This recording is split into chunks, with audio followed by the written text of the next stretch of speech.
बहुत बात है, क्योंकि हम जानते हैं कि 3-4 दिन पहले ही पास के ही गांव में करकनगुड़ा में एक भाई भीमा भाई जो केवल नदी के पास थे, मछली पकड़ रहे थे और फोर्स आई है और गोली चलाई है और वो वहीं पे मारे गए। और उनके साथ में जो 3 जन थे उनमें से एक जन घायल हो गया है, गोली का शिकार हो गया है, वो अभी भी बिस्तर पर पड़ा है और 2 जन को पुलिस अपने साथ ले गई है। तो मुझे मैम कहता तो मीकु समझे मत दादा आलके समझे मायना पुनवर के मैंने अब कैसी ना है एक तो समझे मत था आता इसका कैसे इस तरह समझे मत था इन जो बेदुर के समझे मत कैसे सुनते हैं। और आज अभी का जो महीना है ये सितंबर महीना है और मैं अभी आपके इलाके में 1 साल बाद आई हूँ, तो मुझे गए सितंबर का पूरा बात याद आ रहा है जब तागमेखला की लड़ाई यहाँ पे बहुत जोर शोर से आप लोग सब लड़ रहे थे। आपको याद होगा किस तरह से बरसात हो रही थी, इसके बावजूद आप लोग कीचड़ में नदी पार करते हुए 2 नदी पार किए आप लोग और आप लोग रैली किए, आपके धरना करने के अधिकार के लिए आप रैली किए, मुकरम का धरना आप लोग बैठाए और जो 2 जन तो उस समय भी जैसे इस बार भीमा को मार दिया, उस समय भी जो 2 जन को मार दिए थे, जो सोडी कोसा और रवा देवा, उनको भी पुलिस की गोली के द्वारा वो लोग भी मारे गए थे। उस समय उन्हीं का विरोध आप लोग किए थे। तो ये सितंबर का महीना था, अभी फिर से भीमा मारे गए। तो इसी बीच में आज मैं सुन रही हूँ कि पास ही के गांव में ड्रोन हमला भी हुआ है। मैं ये भी सुन रही हूँ कि पोरती गांव में जब से कैंप बना है तब से बहुत अत्याचार वहां पे हो रहा है, बहुत लोगों के साथ में मारपीट की जा रही है, बहुत लोगों को पकड़ा जा रहा है। तो आज के दिन में जो भारत देश में पहले से भी चल रहा था, बस्तर में, छत्तीसगढ़ में पहले से भी चल रहा था और अभी और भी जो तेजी इस बात के लिए यहाँ पे आई है, यहाँ पे जब से अमित शाह आए थे, भाषण देकर गए रायपुर में और ये बोलकर गए कि 2026 तक यहाँ पे कैसे भी पूरा माओवाद को खत्म करना है, ऐसा बोलकर गए हैं। मगर सवाल ये है कि क्या कानून को तोड़कर आप खत्म करेंगे? क्या जो देश का संविधान है, जो देश का कानून है, उन सबको तोड़ेंगे? क्या पुलिस को भी हत्यारे पुलिस बना देंगे? अगर ऐसा करेंगे तो लोकतंत्र कैसे बचेगा? आप क्या बोलते हैं कि हम माओवाद को खत्म करना चाहते हैं क्योंकि हम चुनावी लोकतंत्र को बनाए रखना चाहते हैं, मगर लोकतंत्र भी अगर गैर कानूनी तरीके से हत्या करना वाला अगर लोकतंत्र होगा है, फिर तो यही है कि ये आजादी झूठी है। जो आजादी के लिए आज ही के दिन जिसका जन्म हुआ,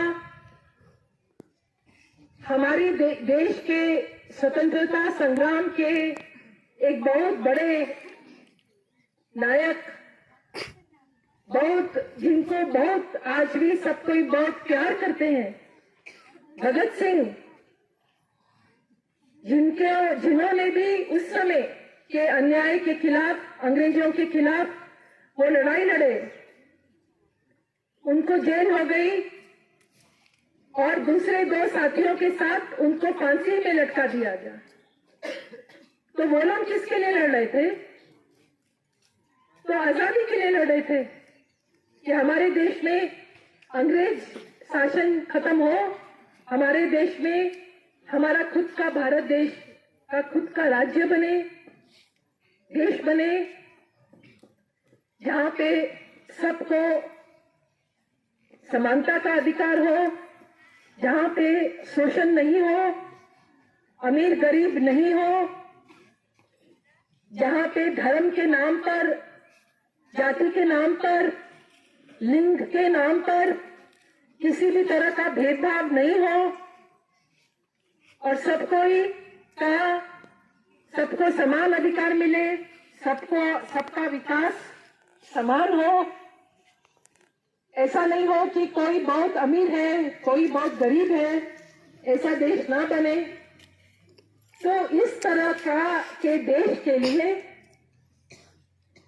भगत सिंह ने लड़ाई लड़ी और वो कुर्बान हुए। और वो बहुत छोटी उम्र के थे। यहाँ पे ऐसे कई युवक हैं जो आज जो लड़ाई लड़ रहे हैं। भगत सिंह भी उसी उम्र के थे जब उनको फांसी हुई। तो भगत आज 28 सितंबर एक और बड़े नायक को आज याद करना है। वो है शंकर गुहा नियोगी जी, जिन्होंने छत्तीसगढ़ में दुर्ग, भिलाई, दल्ली राजहरा, वहां के पूरे मजदूर वर्ग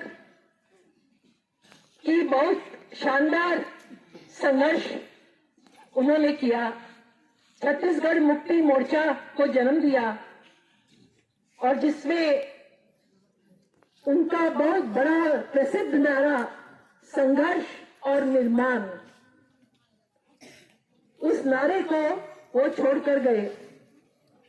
उनकी भी हत्या दुश्मनों ने की, जिनके खिलाफ, बड़े पूंजीपति के खिलाफ जो वो लड़ रहे थे, वही पूंजीपति वर्ग ने उनको सोते समय गोली से मार दिया। तो आज शंकर गुहा नियोगी जी का आज उनका शहादत दिवस है। तो ये 2 शहीद, एक तरफ भगत सिंह, एक तरफ शंकर गुहा नियोगी और दूसरी तरफ या तीसरी तरफ, चौथी तरफ आज के दिन संघर्ष करने वाले लोग, जिसमें आप सब हैं। आप सब संघर्षशील लोग हैं। आप में से एक एक जन, चाहे वो महिला है, बच्चे हैं, युवा हैं, आप सब संघर्षशील योद्धा हैं, क्योंकि आप एक सही आजादी के लिए आप लड़ाई लड़ रहे हैं, संघर्ष कर रहे हैं, अधिकार के लिए, जन अधिकार के लिए आप लोग संघर्ष कर रहे हैं। मगर इसके बदले में आज क्या हो रहा है, जो हमने देखा कि किस तरह से भीमा मारा गया। जो को आज के दिन में कोई आदिवासी, आप सब जानते हैं मेरे से ज्यादा, कि कोई मछली पकड़ने जा रहा है, या गए साल जो 2 जन मारे गए, वो लोग अपना धान जो बेचे थे उसका हिसाब करने के लिए अपने रिश्तेदार के घर गए थे, उनको वहां पकड़ के मार दिए। कोई राशन की दुकान जा रहा था, उसको वहां पकड़ के मार दिए। कोई जंगल गया है, उसको वहां पकड़ के मार दिए। और कोई तो कहीं गया नहीं, अपने घर में ही बैठा है, उसको वहां भी पकड़ के मार दिए। कोई घर में सो रहा है, उसको वहां पकड़ के मार दिए। तो ऐसी तो कोई भी अब जगह ही नहीं बची है जहां पे लोगों को पकड़ पकड़ के मार नहीं रहे हैं। मैं एक वकील हूं, दंतेवाड़ा कोर्ट में काम करती हूं, तो इसीलिए मैं ऐसी बहुत कहानियां सुनती हूं कि किस तरह से गांव-गांव से आज एक एक साथ 10 लोग 15 लोग कितने कितने लोगों को पकड़ रहे हैं, और हर बार पकड़ते हैं और परिवार वालों को पता भी नहीं रहता है कि हमारा आदमी कहाँ गया। थाना के पास जाते हैं तो थाना बोलता है हमको नहीं मालूम, हम नहीं पकड़े हैं। अगर डीआईजी फोर्स पकड़ी है तो थाने को क्यों नहीं मालूम है? उनको मालूम होना चाहिए। तो किस तरह से लोग यहाँ पे लोकतंत्र में कहने को है कि लोकतंत्र है, मगर थाना लोग भटकते हैं। थाना से ऊपर जाते हैं कोंटा ये या सुकमा, हर एक जगह में उनको यही कहा जाता है नहीं यहाँ नहीं वहां जाओ, वहां नहीं यहाँ जाओ। कहीं से भी सही जवाब नहीं मिलता। शिकायत लिखते हैं तो रिसीव नहीं देते। अभी आप लोग ने पीड़िया इटावर में तेंदुपत्ता इकट्ठा करते समय जो 10 लोगों की मौत हुई, उस समय हम लोग सब शिकायत लिखाने के लिए गए थे, मगर उनका शिकायत भी नहीं लिया गया है। तो आज के दिन में शिकायत लिखना, उसके लिए भी संघर्ष करना न्याय का भी एक बहुत बड़ा भाग है। तो आज जो बस्तर में दिख रहा है वो तो साफ साफ दिख रहा है कि माओवाद को खत्म करने के लिए तो जरूर बोल रहे हैं, परंतु यहाँ पे जो माओवाद के अलावा जो यहाँ पे जो बड़ा कारण है वो है यहाँ पे माइनिंग कंपनियों का खोलना। यहाँ पे बड़ा बड़ा माइनिंग खनिज का जो पूरा होता है, जैसा बेलाडीला में है वैसा ही आज बस्तर के अलग अलग इलाकों में अलग अलग कंपनियां वो खोलना चाहती हैं, और उनकी मदद के लिए सरकार जमीन उनको दे रही है। और कानून जो है, जैसे पेशा कानून है, जंगल का फॉरेस्ट राइट्स एक्ट है, ये सबको का बिना पालन किए उनको दिया जा रहा है। आज जो चप्पे चप्पे पे जो कैंप खुला हुआ है, कैंप भी ऐसे बहुत कैंप है जो लोगों की ही जमीन पर खुले हुए हैं। और आज तो आप जानते हैं हर 2-3 किलोमीटर में आज कैंप है। तो इसलिए ये एक बहुत बड़ी बात, अभी जो गीत में कोई जो बात कर रहे थे कि बस्तर की जनता जवाब चाहती है, बस्तर की जनता अधिकार चाहती है, बस्तर की जनता शांति चाहती है, बस्तर की जनता विकास भी चाहती है, बस्तर की जनता आजादी चाहती है। तो ये सब कुछ बस्तर की जनता को कब मिलेगा? तो इसीलिए ये हम लोग सबके लिए एक दुख का घड़ी भी है। हम लोग भीमा को याद करते हुए, कोसा को याद करते हुए, देवा को याद करते हुए, और अनगिनत बस्तर के लोग जो मारे जा रहे हैं उनको याद करते हुए, जो बहुत भारी संख्या में आज जो जेल में बंद हैं उन सबको याद करते हुए,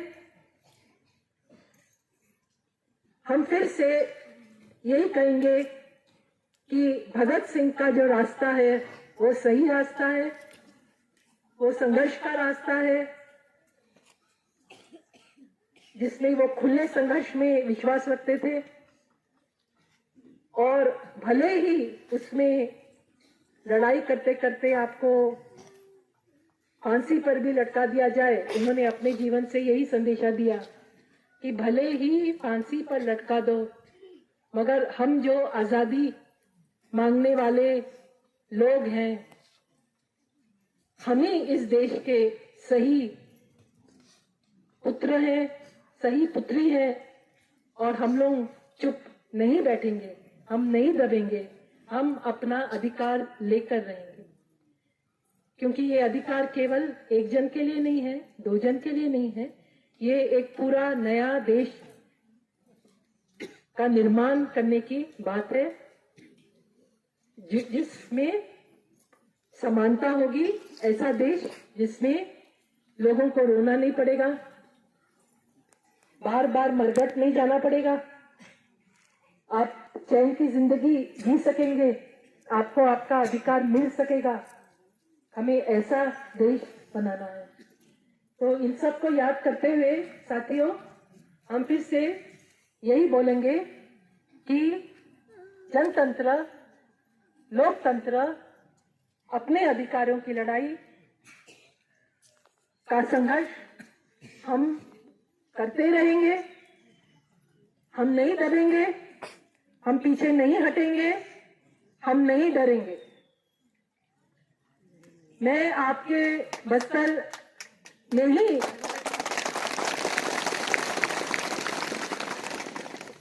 मैं यहीं पे रहती हूँ, मैं दंतेवाड़ा में ही रहती हूँ और मैं पिछले 10 सालों से 2015 से लगातार यहीं पे हूँ और 2005 के बाद से मैं यहाँ आती जाती रही 2015 तक, और 15 से पूरा समय ही यही हूँ।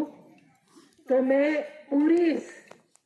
पूरी तरह मैं आपके जन संघर्ष, अधिकारों के संघर्ष के साथ हूँ।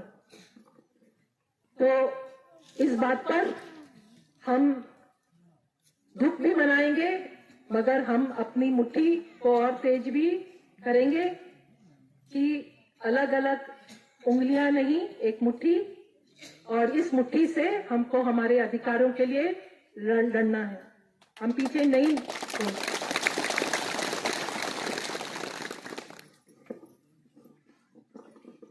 अपने अधिकारों का ये संघर्ष जिंदाबाद। हम अपने अधिकार लेकर रहेंगे, लेकर रहेंगे, लेकर रहेंगे। इनकलाब